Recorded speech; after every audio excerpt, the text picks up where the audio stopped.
Hello YouTube. Alright, well today we're going to be looking at the zeroing in process of the NC Star scope on the Mosin Nagant. We're going to start off by, what I'm doing here is I'm just getting ready to bore sight it. And what I've done is I've removed the bolt, and I am going to be looking down the bore and then comparing it to what I see in the scope. So, as I just wrote there. So I'm removing the adjustment caps here, and they have the style in this is you actually have to use a tool to twist them, so you can't just adjust them by hand. And I'm adjusting the zoom here to maximum. And so now I'm going to go back and forth a little bit, and I definitely edited this down. I'm shooting for over an hour, but I cut it down as much as possible.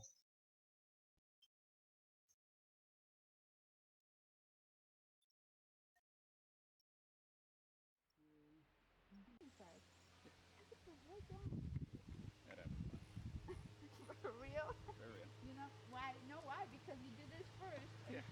Once I get the belt secured, I forget. I actually done maybe a couple times at work, and I have these long pictures. And then it's like, this is not right. Oh, and I find this is not right.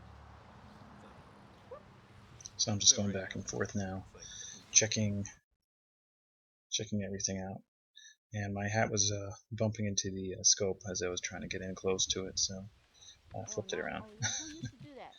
In the movies, somebody actually used to do that, like Clint Eastwood. Obviously, this bore setting technique is really not possible unless you have a bolt action.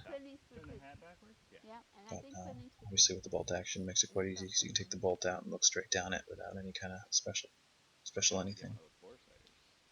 Lasers that you put inside. Oh yeah. I've heard they're very inaccurate. It's just to put the group on there, if you know where it is. Wow. See. Good done, yeah. Wow, that was like that last adjustment was like. And so I'm gonna start shooting now.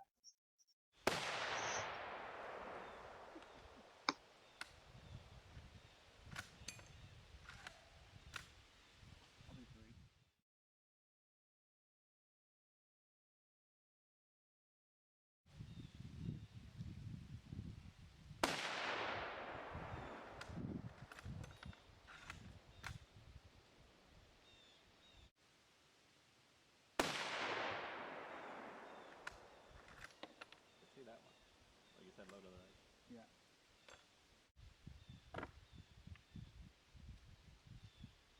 Yeah, really good group. Take a look.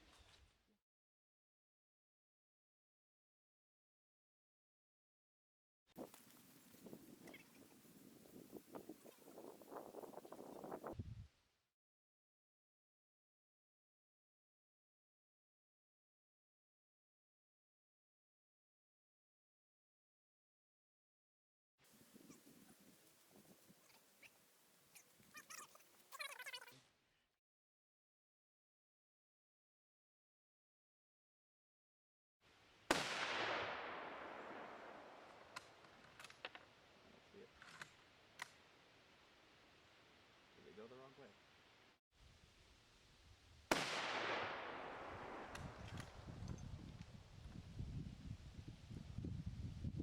I don't see.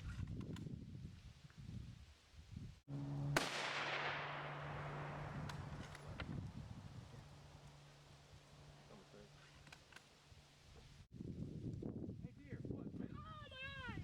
Oh! Why would you do that? Why would you do that? What's this mean?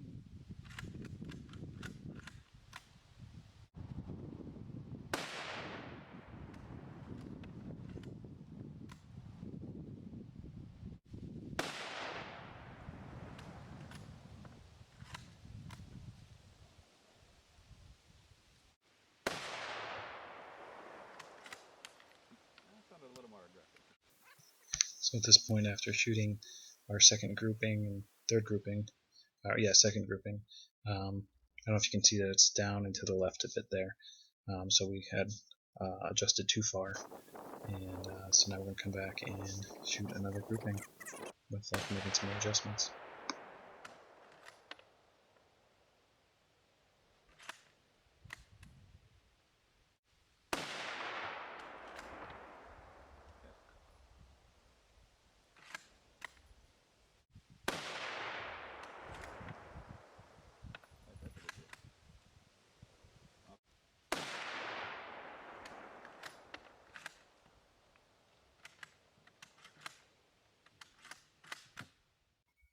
So here's our third grouping. I was aiming at the far left of it, and so it was pretty close. It was only about an inch off. So we're getting really close at this point. And however, the gun is starting to get pretty hot. So I'm getting some loading issues, some feeding issues that happen sometimes with these Mosin Nagants. I do have to clean it out more. So here you can see our fourth grouping. We're probably almost an inch or so off of wind of the windage, so we're in really good shape. So I move the table back to 50 yards, and we're going to check now for windage at this point. Now I'm not even messing with elevation at all because I wanted to get to 100 yards before I even started to touch elevation. I just wanted to get the windage perfect first.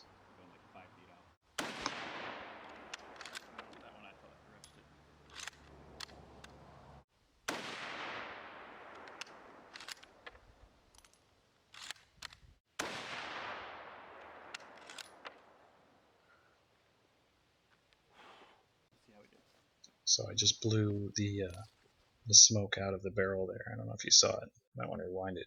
It's kind of cool looking.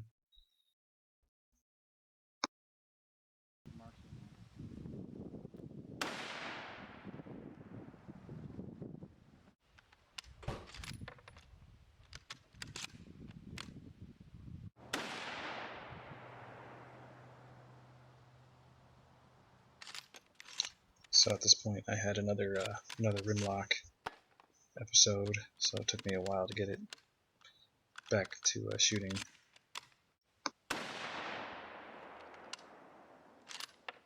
Back? You think it matters?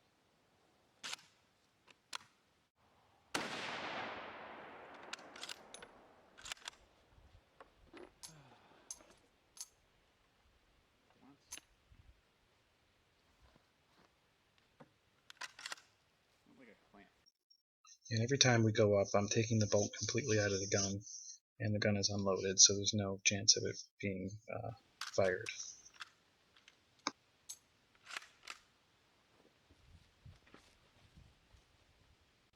So at this point, I'm done with the zeroing as far as I can for this day. I just so I was going to do some standing shots, and the person that was with me is going to be shooting a Ruger 1022. I was amazed at how unstable I felt after being spoiled by the table for that amount of time.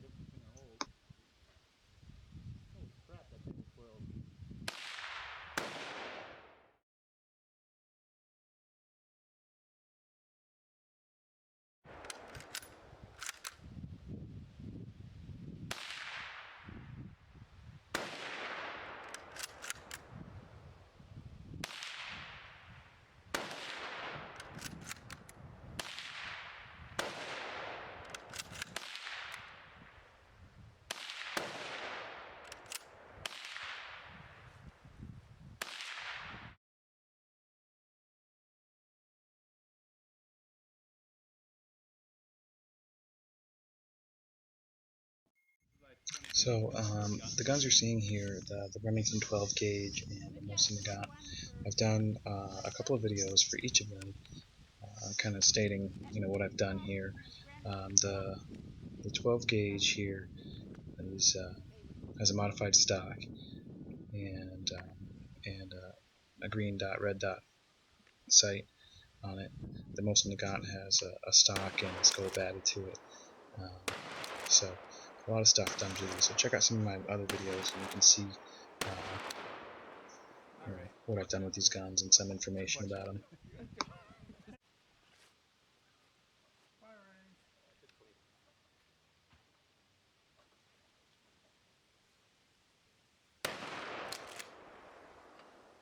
So I was shooting some low recoil double-aught buck 12 gauge shells here, and I was kind of surprised. They at 50 yards, I was still getting a lot of holes on target. So now I'm going to shoot the Winchester Model 70 chambered in 300 Smith & Wesson. This is a bit of a cannon, and it almost took me in the eye. If you look, it gets really close here.